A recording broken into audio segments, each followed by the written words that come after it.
Olá! 4 mágicos que dedicaram suas vidas à arte do truque e da ilusão são reunidos por um estranho misterioso.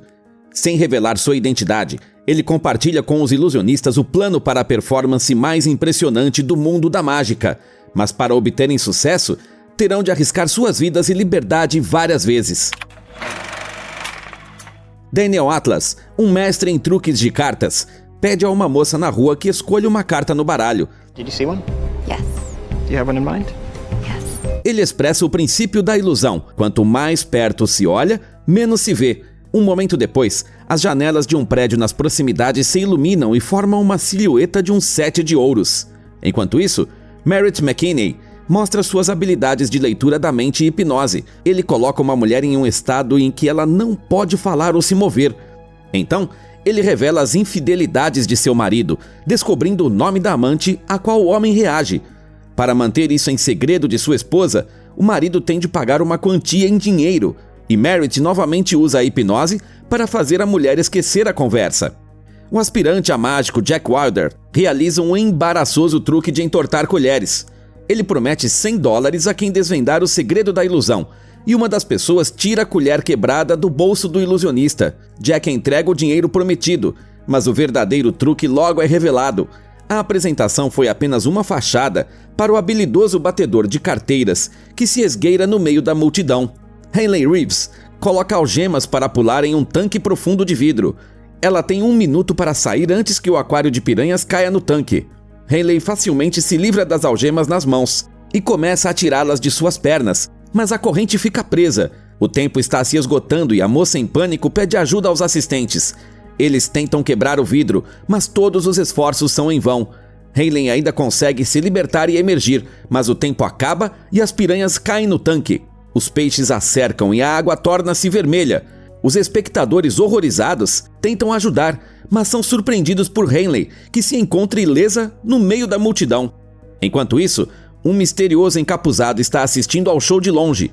Este homem tem estado de olho no quarteto, e para cada mágico ele entrega misteriosamente uma carta de tarô com o endereço e a hora do encontro.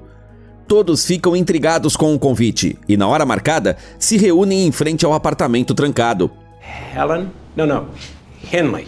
It's on your coffee cup. Thanks for keeping me honest. Merritt tenta flertar com Hayley, que costuma ser assistente e ficante do Daniel. É quando aparece Jack, que fica feliz em ver seus ídolos do mundo da mágica, e facilmente arromba a fechadura. Lá dentro, vários mecanismos de quebra-cabeça aguardam o grupo, que os desvendam e veem um holograma com o projeto da ilusão mais incrível que eles precisam criar. 1 ano depois, os mágicos, denominados 4 Cavaleiros, sobem ao palco em Las Vegas. Durante a apresentação, eles prometem cometer um verdadeiro assalto a banco. Entre os espectadores está o famoso desmistificador de ilusões, Thaddeus Bradley.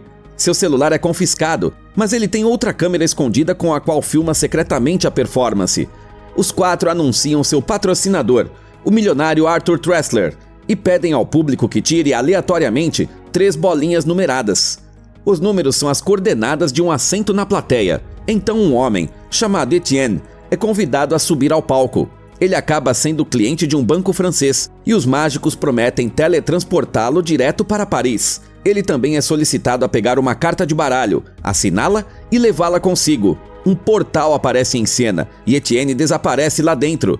Os espectadores veem no telão que ele acabou em um cofre com muito dinheiro. Daniel pede ao homem que deixe a carta assinada e o canhoto do ingresso entre as pilhas de notas. Em seguida, Etienne observa enquanto 3 milhões de euros são sugados pelo tubo de ventilação e, instantes depois, caem sobre o público em Las Vegas. O público rapidamente pega as notas que caem, e os guardas do banco em Paris encontram um cofre vazio com a carta e o canhoto do ingresso para o show dos 4 Cavaleiros. A notícia se espalha pelo mundo e os ladrões mágicos são presos pelo FBI. O agente Dylan Rhodes, que considera charlatões todos os mágicos, relutantemente assume o caso. E a agente da Interpol, Alma Dre, Bad enough they got me chasing down David Copperfield and friends. Now I'm being saddled, no offense, with Interpol. torna-se sua parceira. Juntos interrogam o francês, e a palavra gatilho bobagem proferida pelo agente revela a hipnose aplicada a Etienne, que começa a tocar violino imaginário. Os cavaleiros também estão aqui, e cada um deles causa muitos transtornos aos agentes. Merritt revela os segredos de um policial e deduz que este é o primeiro interrogatório da inexperiente Alma. Então o atrevido Daniel avisa a Dylan que eles sempre estarão alguns passos à frente da polícia. The closer you think you are, the less you'll actually see. I'm gonna nail you. Como não há provas suficientes, todos são liberados. Alma e Dylan se encontram com o famoso desmistificador Thaddeus Bradley para pedir ajuda na investigação. Ele já foi um mágico, mas agora revela os segredos dos truques em seu programa de TV. Alma comenta que ele arruinou a carreira de muitos artistas, incluindo o famoso Lionel Shrike, que foi exposto por Thaddeus no primeiro show. Um ano depois, Shrike tentou retornar em cena, fazendo um truque arriscado no fundo do rio dentro de um cofre. But he never resurfaced. Oh, you mean he died? Thaddeus se considera mais esperto do que todos os mágicos e mostra aos agentes os segredos dos cavaleiros. Uma réplica exata do cofre do banco estava logo abaixo do palco. Era lá onde Etienne estava. Claro, o público também não sorteou aleatoriamente um assento na plateia. Acontece que o francês foi hipnotizado pelos cavaleiros na França para que ele viesse ao show em Las Vegas. Eles não roubaram o dinheiro do banco em si, mas de um carro forte que transportava notas recém-impressas. Os ilusionistas entraram antecipadamente na parte de trás do caminhão, sedaram os guardas e substituíram todo o dinheiro por notas de nitrocelulose.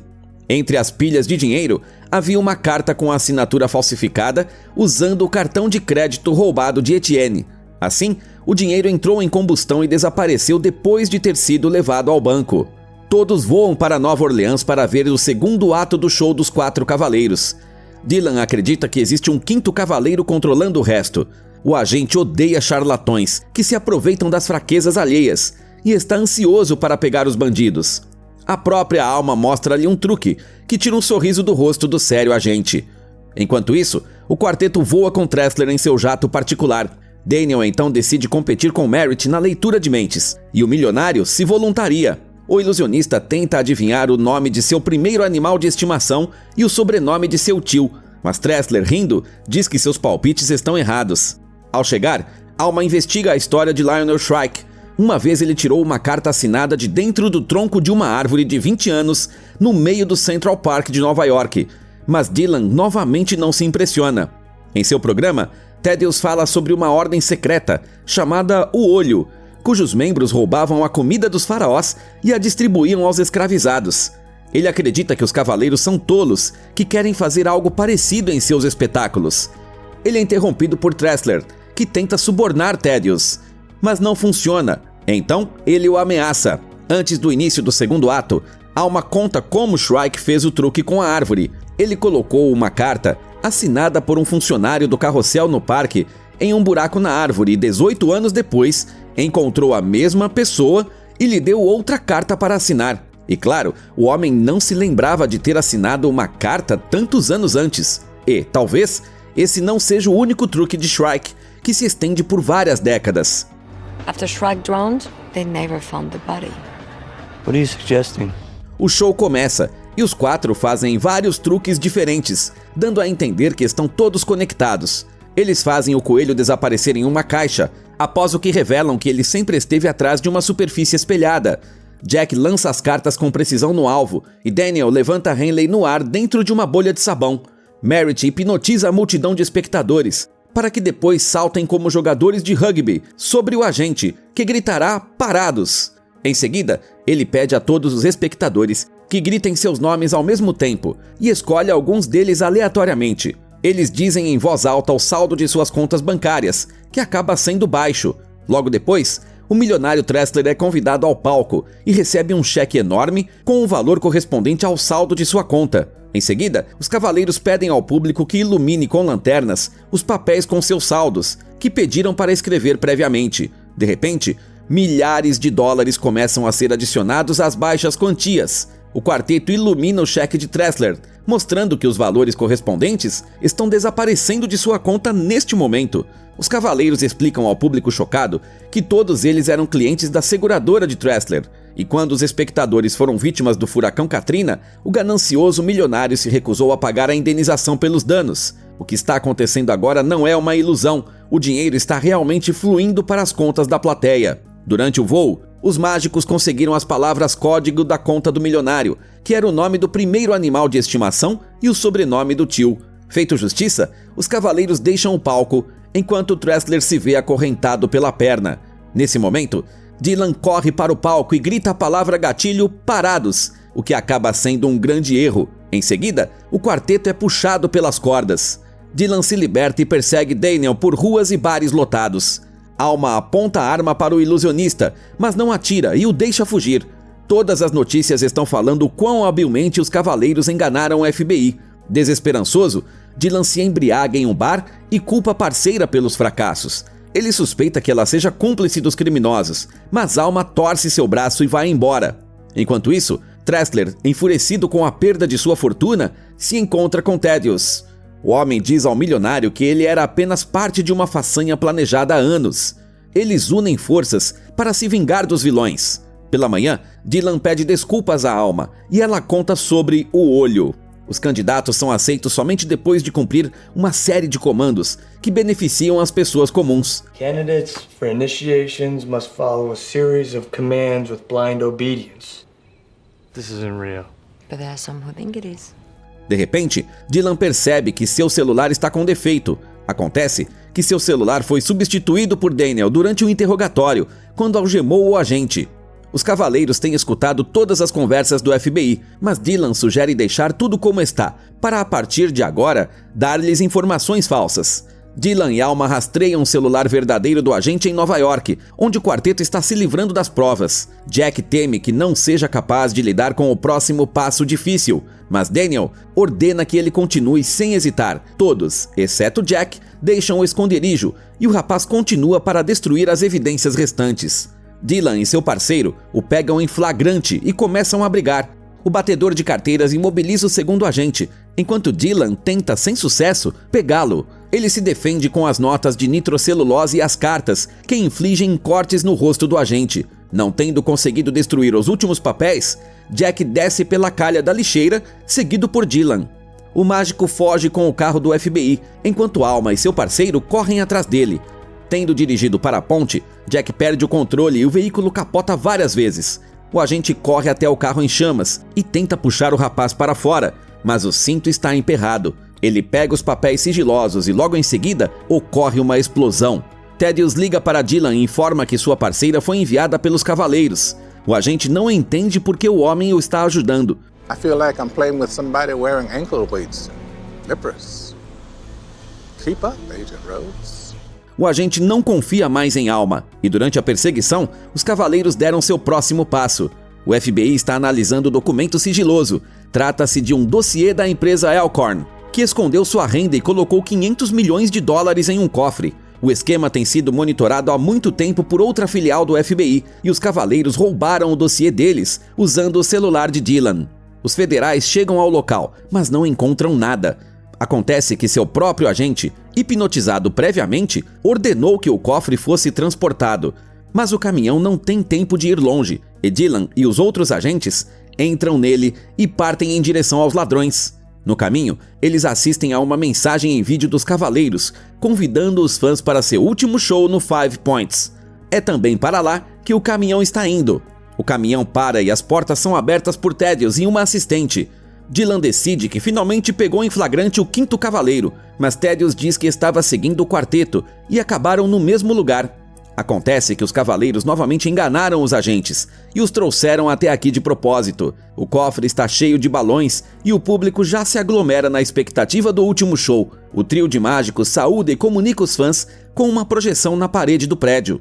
Enquanto os agentes perseguem hologramas e manequins, Alma conduz Dylan até os dispositivos nos quais o comunicado foi gravado, mas os ilusionistas já não estão lá. Eles então sobem ao telhado e começam o show. O trio de ilusionistas agradece ao público e, em seguida, corre e salta do telhado. Dylan mira, mas Alma o impede de atirar. Em um salto, os mágicos se transformam em milhares de notas. Chegou a hora de Alma voltar à França e, na despedida, ela e Dylan se beijam. Os espectadores encantados agarram um dinheiro caindo do céu, mas as notas acabam sendo falsas. Enquanto isso, Thaddeus volta para seu carro, que já está cheio de $milhões. Ele é preso como cúmplice e é visitado na prisão por Dylan. Thaddeus tenta provar que todos foram enganados, contando que os cavaleiros repetiram o truque com o coelho, colocando um enorme espelho no depósito com o cofre. Eles esconderam o dinheiro bem debaixo do nariz do FBI, para que eles levassem os guardas para longe do depósito. Depois disso, aquele que foi considerado morto, Jack Wilder, entrou em cena. Sua fuga do carro fazia parte do plano. Durante a perseguição na ponte, os cavaleiros trocaram seu veículo por outro, dentro do qual estava um cadáver roubado do necrotério. Depois de arrombar o cofre, Jack colocou o dinheiro no carro de Thaddeus para armar contra ele, e o ex-mágico ainda está tentando entender o porquê disso. Dylan deduz que Thaddeus sonhava em se juntar ao Olho, mas não recebeu um convite, após o que decidiu se vingar, revelando os segredos de seus membros. E agora, o Olho retribuiu-lhe o favor. No entanto, o próprio Thaddeus não acredita na existência do Olho. Ele acredita que algum fanático está por trás de tudo isso, que durante todo esse tempo estava um passo à frente dele e do FBI. Got past them not once, not twice, but consistently. Almost as if they were on the end. Um infiltrado. O Quinto Cavaleiro já não está mais dentro da cela com Thaddeus, mas fora. Foi Dylan quem recrutou os 4 mágicos. Pela primeira vez em sua vida, Thaddeus não conseguiu descobrir o truque porque ele próprio era o alvo principal. Dylan triunfa e quer o delator arrogante atrás das grades. And wondering how you missed it. How you let yourself be so blinded by your ego. Os cavaleiros se reencontram com Jack no parque. Eles encontram a árvore com a carta dentro, uma homenagem a Lionel Shrike. Ao conectar as cartas de tarô com a imagem do olho, eles ativam um carrossel nas proximidades. Surpresos, os 4 reencontram seu líder, Dylan. Ele os informa que estão aceitos ao olho e os convidam a entrar no carrossel. Mais tarde, em Paris, Alma encontra um jornal com um artigo sobre Shrike. Dylan se senta ao lado dela e explica todo o seu plano. A empresa Elkhorn produzia um cofre com defeito, no qual Shrike foi preso no fundo do rio, mas o banco francês e Tressler se recusaram a pagar a indenização do seguro. Então a agente deduz que Dylan é filho do falecido mágico. Ele pensou em todos os detalhes para se vingar dos culpados pela morte de seu pai, mas não esperava que Alma se juntasse à investigação. Ela estava tão sinceramente interessada em truques de mágica que Dylan se apaixonou e quis revelar tudo para ela. A agente decide não entregar Dylan à Interpol e guardar seus segredos. O título do filme, como sempre, está na descrição do vídeo. Enquanto isso, conte-nos nos comentários quais foram suas suposições sobre o Quinto Cavaleiro e não se esqueça de se inscrever no canal e dar like para que enredos legais saiam sempre que possível.